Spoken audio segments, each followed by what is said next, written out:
It's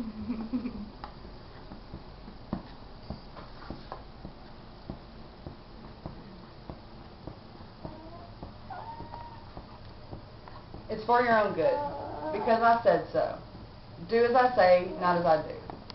I don't know any teenager that doesn't hate to hear these words. Hi, my name is Kayla Allen, and I'm from Batesville, Mississippi, and it was my mother, Barbara Arbuckle, that used to say these things to me.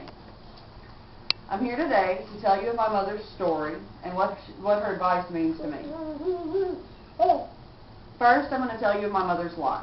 My mother was born Barbara Renee Martin on September 30th, 1969, to Tony and Virginia Martin. She was the middle child, preceded by her brother Tim and succeeded by a sister Jennifer. She married my father James Allen on May 18th, 1986. She bore 3 children. I was born October the 12th, 1986. My brother James Anthony Allen was born January the 12th, 1988. And he died on March 20th of the same year. My sister Kristen was born February the 12th, 1989.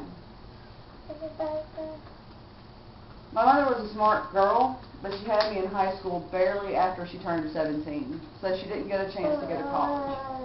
The first job I ever remember my mother having was a phlebotomist at the hospital in Sardis. After that, she started driving an 18-wheeler with my dad because she made more money doing that and she could support her family better. In December of 2009, my parents divorced, and in September of 2010, my mother remarried.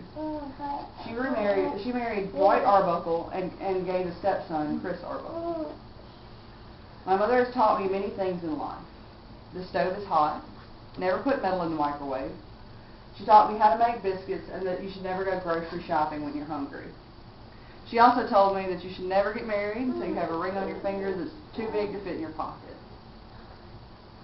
She taught me to stand up for myself and that if you're right, don't let anyone tell you any different.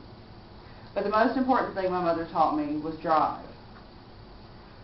I remember we were riding in the car. I was probably about 11 years old, and we were riding around the Sardis stand, and I wasn't happy with what we were learning in school, or I just didn't want to learn what we were learning in school.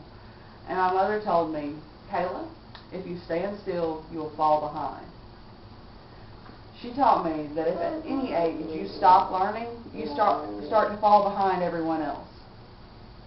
She taught me to be as successful as I possibly could, not just to be lazy and skate by. She taught me that an A- is unacceptable if an A+ is possible. In conclusion, I hope you've learned what it means to be a good mother, and that their advice helps to shape us into who we will become. To quote my mother, been there, done that. Thanks.